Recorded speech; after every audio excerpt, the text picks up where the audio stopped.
Hey, y'all, Scott Horton here for Liberty.me, the social network and community-based publishing platform for the liberty-minded. Liberty.me combines the best of social media technology all in one place and features classes, discussions, guides, events, publishing, podcasts, and so much more. And Jeffrey Tucker and I are starting a new monthly show at Liberty.me, Eye on the Empire. It's just $4 a month if you use promo code SCOTT when you sign up. And hey, once you do, add me as a friend on there at scotthorton.liberty.me. Be free. Liberty.me. All right, you guys, welcome back to the show. I'm Scott Horton. It's my show. The Scott Horton Show on the Liberty Radio Network. War and religion.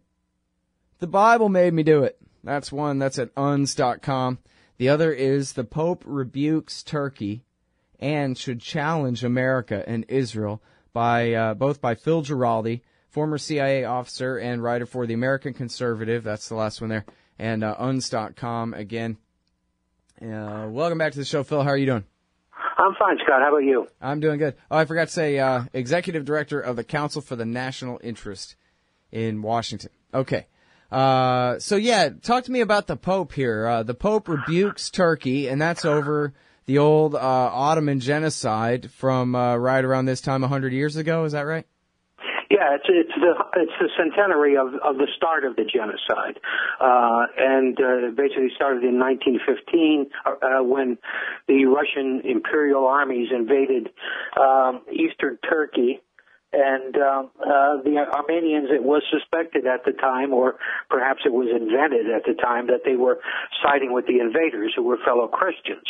So they became a convenient scapegoat and were basically marched en masse away from their homeland across a desert region, central Anatolia, and as many as 1.5 million of them might have died. Wow. So that's kind of Andrew Jackson with exponents there, huh? Yeah, it's certainly there are precedents in our own history of similar forced migrations of Indians, but nobody's worried about that one. They're worried about the one that was carried out by the Turks, because of course the Turks are they're Muslims, and so there's a religious kind of flavor to all of this. Right. Yeah. Of course. And now. But so, I don't know, man, what's the big deal about just recognizing the thing? I mean, why such politics about this? Everybody agrees. I mean, if you're telling me with a straight face that, yeah, something on the order of 1 million point something died in this thing, that sounds like a genocide or an attempted one, you know? Yeah, I agree. And in fact, in my article, I say that, there's no doubt about it that a lot of the orders to carry this out came from top-level Turks, among the young Turks and the Ottoman advisors, and there's no question but that it was genocidal in nature. I don't have a problem with that, except it seems to be something that they're digging out after 100 years to be playing politics with. I don't think that there's any clear humanitarian message here. And the objection I raise is the fact that here we have the Pope talking about something that occurred 100 years ago with a government that no longer exists, with people that no longer exist, and yet we have real life things like, for example, George W. Bush, who was met in private audience by Pope John Paul II 4 times, without John Paul II ever saying anything to George Bush or refusing to meet him, which would have been even better, to send a signal that George Bush was kind of carrying out his own genocide. Yeah, and he did, I guess, oppose the Iraq War, John Paul, but just barely, right? So, I hope for peace or some kind right. of... Right, yeah, it was that kind of language. So I'm basically saying here was a pope that genuinely, I think, is a revered individual for a lot of what he did, who basically, when confronted with the issue of confronting an American president for policies that were manifestly evil and were gravely damaging the Christian populations in the Middle East. And here, all he does is come out with a mealy-mouthed, comment about, we oppose this fighting and so on and so forth. So he could have done a lot more. That was my point. And then I get into the point of, what about, Israel? Why are Christian churches so reluctant to support BDS, which is boycott, divestment, and sanctions against particularly the West Bank Israeli colonies? Yeah, yeah, and there's been a tepid response on the part of Christianity about this, and I said, gee, what would it be like if the Pope were actually to make a very firm comment about this, that Catholics should support BDS or some aspect of it? And again, it seems to me that there's politics in this, and that where the Pope should be serving as a witness to this and making a moral statement, he's unwilling to do so. Yeah, well, and this Pope Francis, he's more outspoken on all kinds of things than the last two popes, right? But just not on the American Empire? Yeah, that's right. He is, but nevertheless, I guess it gives you the lesson that however much you want to regard a religion as some kind of moral force, basically any organized religion is actually political. And we're seeing the politics of this playing out in terms of what he thinks he can get away with saying and what he thinks he can't get away with saying. Because it's clear to anyone that these are major moral issues in terms of how the United States has devastated the Middle East. I'm sure you saw the story about a week ago where they're estimating now that 2 million people are dead as a result of the global war on terror. And nobody talks about that, and the Israeli policy on the West Bank and everything. Almost nobody agrees that there's some kind of moral basis for what they're doing there or ethical basis. So these are clear-cut issues, and yet we're not getting the kind of definitive comments from our moral leaders in the religious organizations. Right. Yeah. In fact, Grant Smith is just pointing out a new study. Where Americans, I think 60-something% say that they don't agree with the current policy of the occupation in the West Bank, that kind of thing. And now, so, it's confusing to me, especially with this current Pope. I mean, John Paul was already so old. I mean, who knows what with him? I don't know. But with this current guy, it seems like if he would actually just make a case, right, not just make a statement, a small statement, but actually explain why this or that, on a controversial issue like the war on terrorism or, indefinite detention or the occupation of the West Bank and the Gaza Strip and East Jerusalem, these kinds of things, that if he would explain, hey, look, this is why I think this and this is why it ought to be our official position, that could really make a big difference in the way people think about this. I mean, in I don't know how it is in Europe, but in America, the Protestant churches are so divided. There's however many, 25 different, major branches of Protestantism. But on the Catholic side, that's a lot of people to kind of get with it at once. It seems like if the Pope is promoting something like justice in a previously taboo area of discussion, Yeah, absolutely. I mean, that's the way I see it. I mean, there are 80 million people who are nominally at least Catholic in the United States, and that's quite a big group. And the fact is, if the Pope were to take the lead, you don't have to package this as an Israel bash or even as a United States bash. There are ways to finesse the issue, but to talk about it. And it just seems to me that this opportunity is sedulously avoided. It's easier to talk about Armenian genocide because it's 100 years old.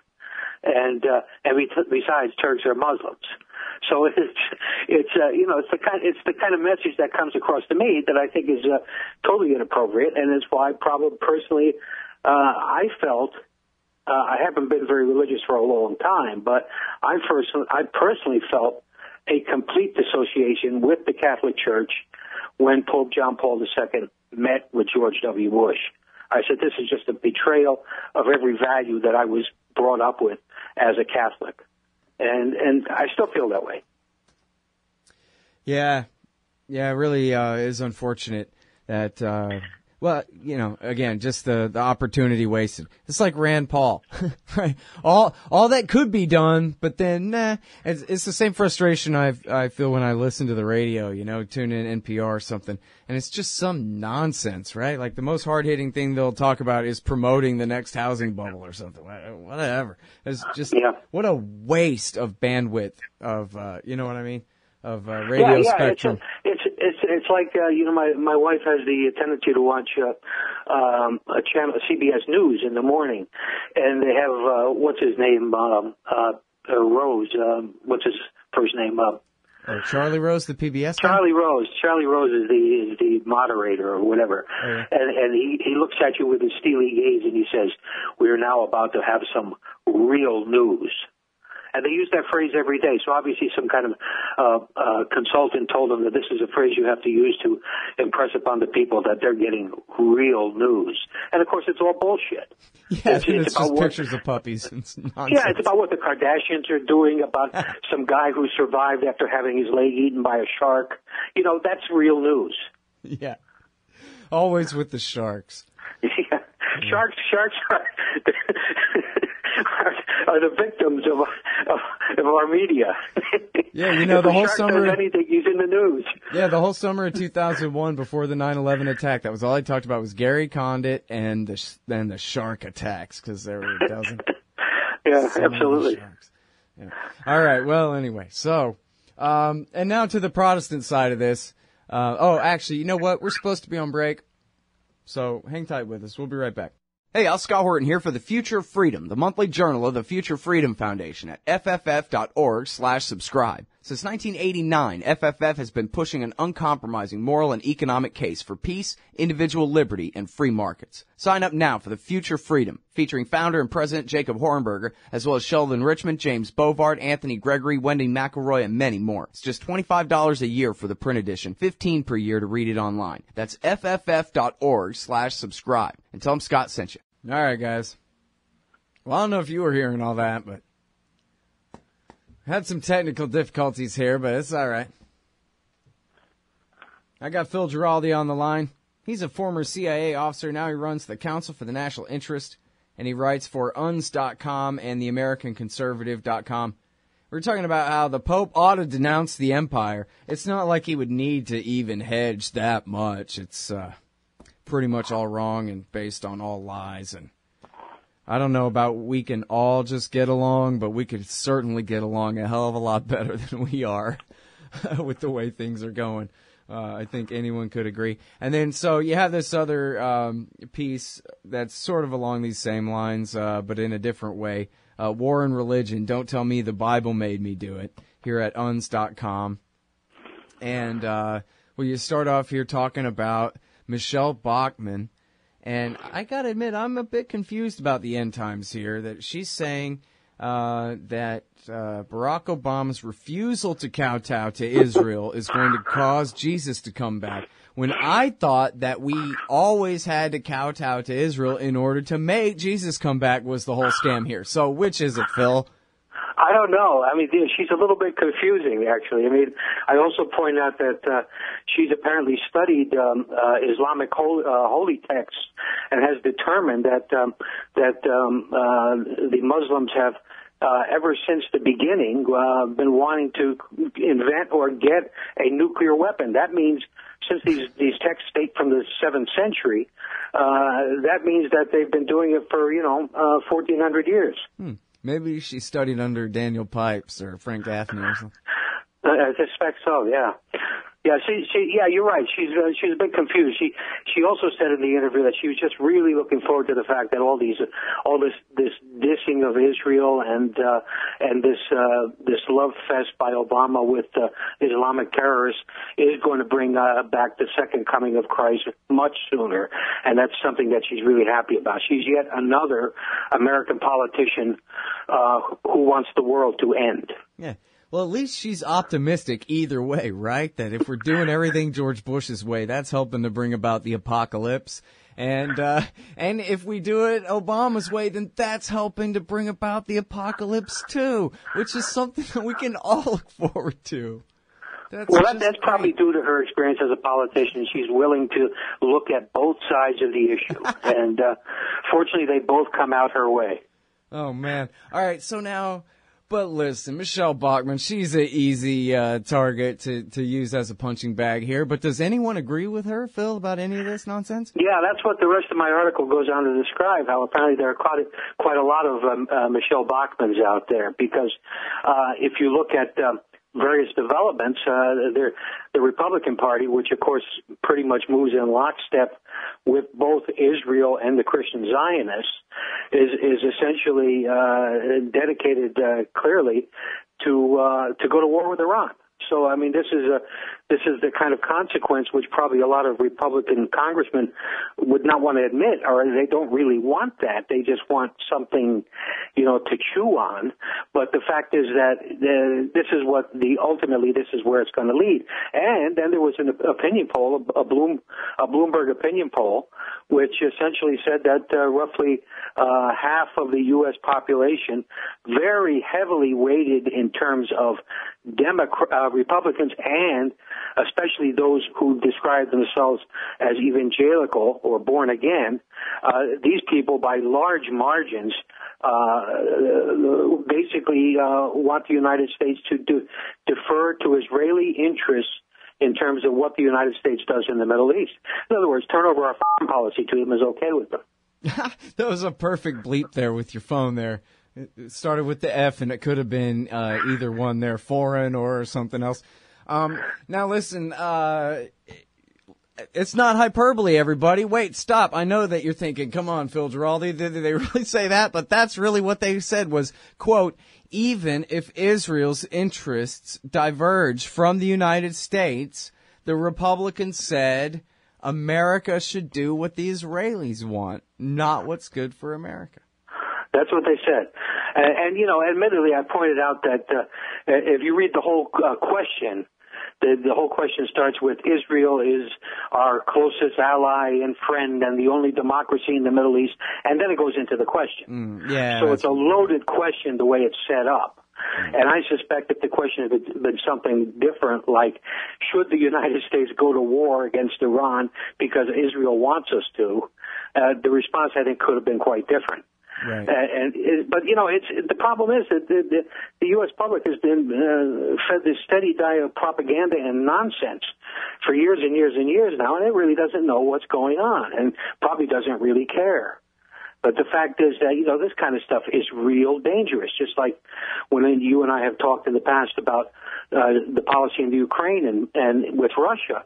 This stuff is dangerous. I mean, this is our nation's security. I hate to use that word, but our security in a very real sense, and the well-being of our people, and not sending our kids off to get killed in wars that make no sense, like we've been doing in Iraq and Afghanistan. Yeah. Now, and especially when you're talking about Russia, if they have one job in the world, it's keeping the peace with Russia. Even if we got to sacrifice Lithuania. Sorry, but you know what I mean?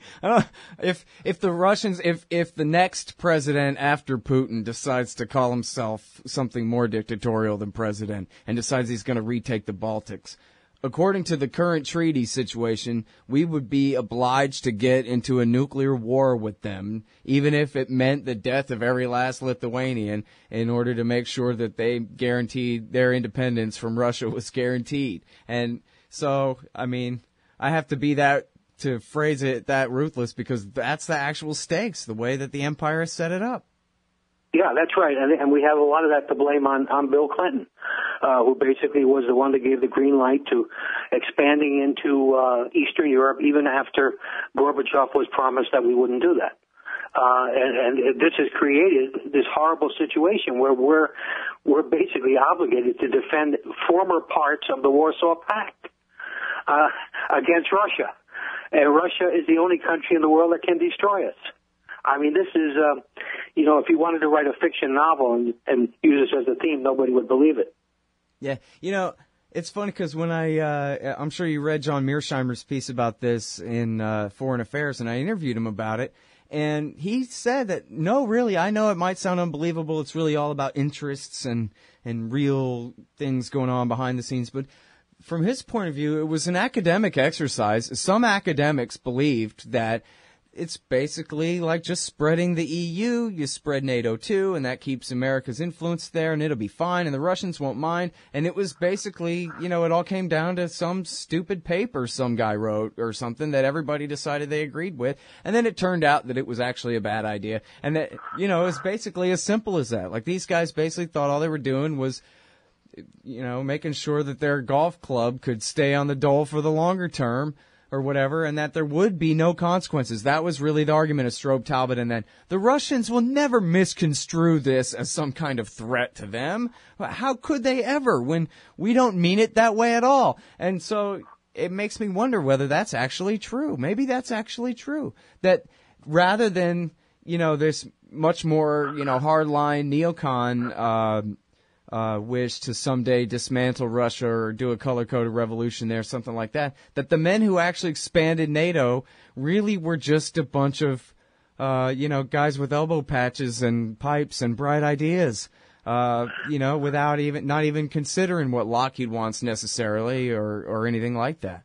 What do you think of that? Yeah, well, I suspect there could be a lot of truth to that, and certainly Mearsheimer is well enough placed to kind of be, inside the system when that was happening. I wouldn't doubt that. But at the same time, let's not, diminish the role of people like Wolfowitz and Victoria Nuland in terms of operating from inside the government to make this kind of stuff happen. This just didn't happen in a vacuum. Right. Yeah. Well, yeah, and certainly when you're talking about the latest crisis, but I don't know, how much influence has she had going back on this?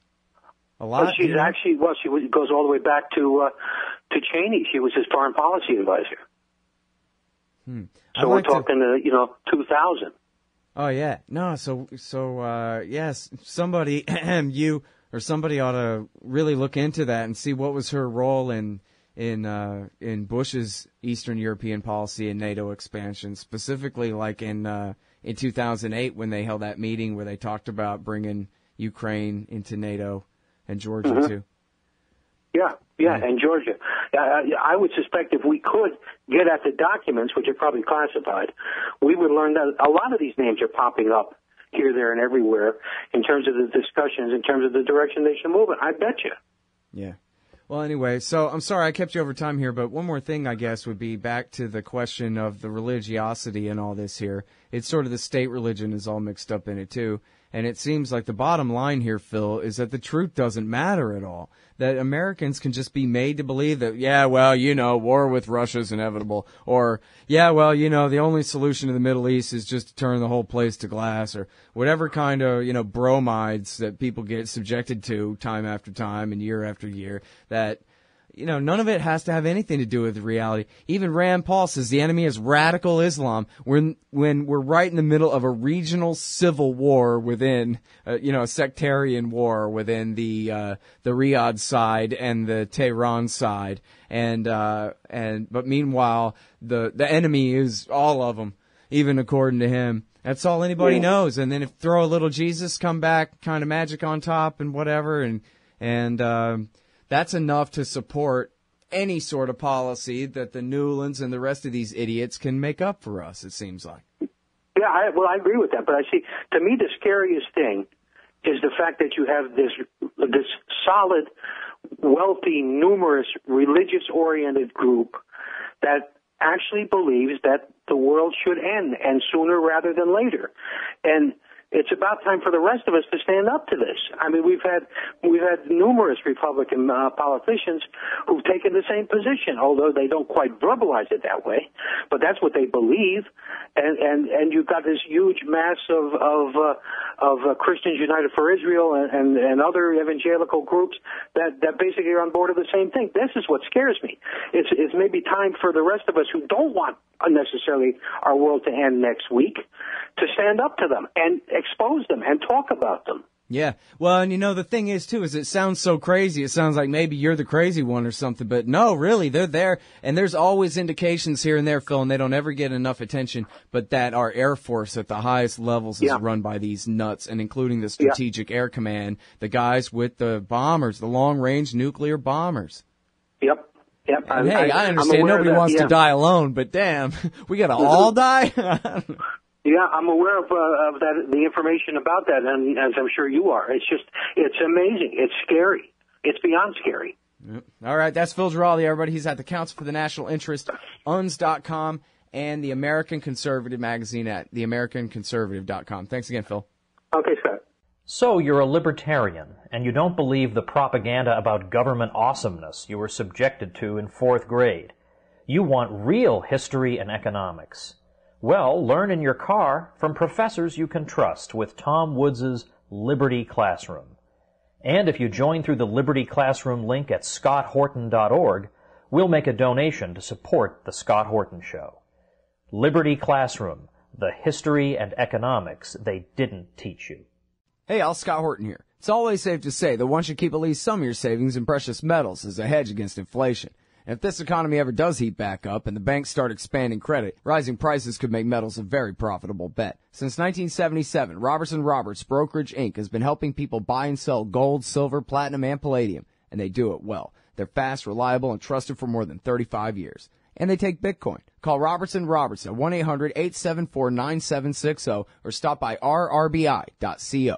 Hey, Al, Scott Horton here to tell you about this great new book by Michael Swanson, The War State. In The War State, Swanson examines how Presidents Truman, Eisenhower, and Kennedy both expanded and fought to limit the rise of the new national security state after World War II. If this nation is ever to live up to its creed of liberty and prosperity for everyone, we are going to have to abolish the empire.